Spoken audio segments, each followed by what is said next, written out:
Level 10 is the 11th level of the back rooms. This level seems to be an infinite wheat field. Level 10 is a wheat field that seems to be infinite in size. A large unpaved dirt path heading north and south is also present. The wheat in the fields is safe for use and consumption. Pockets of almond water can be found all around the wheat fields, which has a sweet taste. The time of day in level 10 is always around noon. The sky is very cloudy and rain may occur rarely. When walking down the path, you will not only encounter wheat fields but strange objects and buildings in the distance. The first buildings you encounter are barns and stables. These buildings are usually empty but are fully explorable.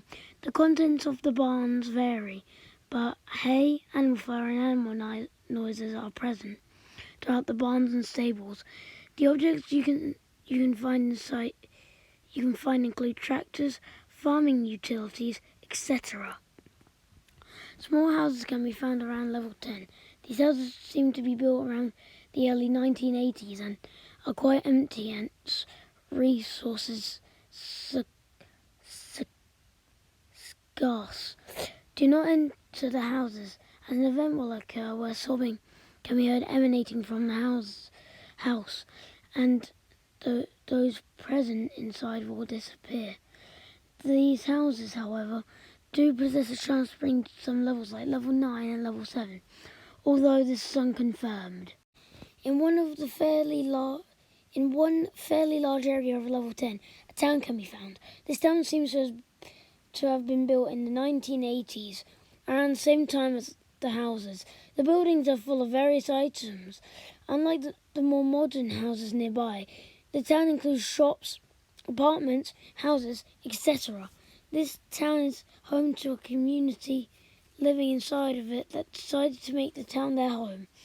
See communities and outposts. It is completely safe to explore and live in. Entities do have a chance to spawn in some buildings, but it's very rare. These entities range from smilers, skin stealers, death rats, hounds, and hostile facelings. There have also been reports of wranglers beneath the surface of level 10. There are also reports of camo crawlers. 2 special entities may appear in level 10. They are as follows. The first special entity that can be found in towers around the level. They are made of stone and seem to have been built around the medieval era. These towers are safe to traverse around and explore when not occupied. These castle towers are lit up with torches and black charcoal-like substance paints the roof of the towers on the inside. The towers include some furniture usually associated with the early 1600s. During an event that may occur, loud trumpet sounds will play throughout level 10 for a few minutes. After this occurs, entities known as the Archers will appear in groups and scout the level. These entities claim these towers are their territory. The Archers don't seem to interrupt the town and usually ignore it. It is advised to keep away from the Archers, as you may get shot with an arrow. Once you hear the trumpets for a second time, that indicates the Archers are gone. The second special entity, known as the Gluff. These entities are large, obese creatures that walk among the fields. Gluffs are known to grow the crops as their body emits drops of sweet almond water, which explains the strange puddles found in the fields.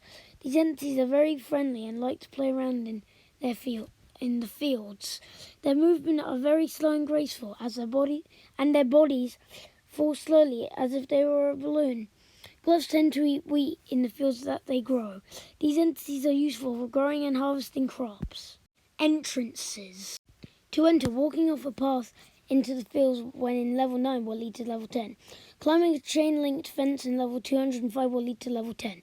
Following the procedures in level 12 and entering the door has a chance to lead to level 10. Jumping out of the train into level 61 while outside and moving will lead to level 10. This is dangerous and not advised. Entering one of the holes in the maze of level 51 will lead to this level. Eating a food similar to the green beans in level 226 will also lead to level 10. It's also possible to enter level 10 by running deep into the forest of level 170, as it gradually progresses into level 10. Exiting the hollowed grounds in level 143 will lead to level 10. Exits. To exit, bunkers rarely present in the wheat fields. May lead to level 1, level 2, level 3 or level 14. Reports state some of the houses lead to level 0, level 5, level 7, level 9 or level 9. But it is unknown exactly how this transport is achieved. Finding and following a ditch in level 10 for a few hours will lead to level -7 or -7. Finding a swamp area in level 10 will lead to level 66. While wandering through the fields aimlessly, it's possible to find a blue patch of wheat with a clown scarecrow directly in the middle of this patch. Plucking one of these strands of wheat will teleport to level 283. Approximately 20 miles from Malttown is the boundary of the Corpse Lake Exclusion Zone, encompassing and serving as the entrance to level 10.1. Rarely castle ruins can be seen. Entering these ruins lead to level 143. And I'm back from Jacob. Goodbye.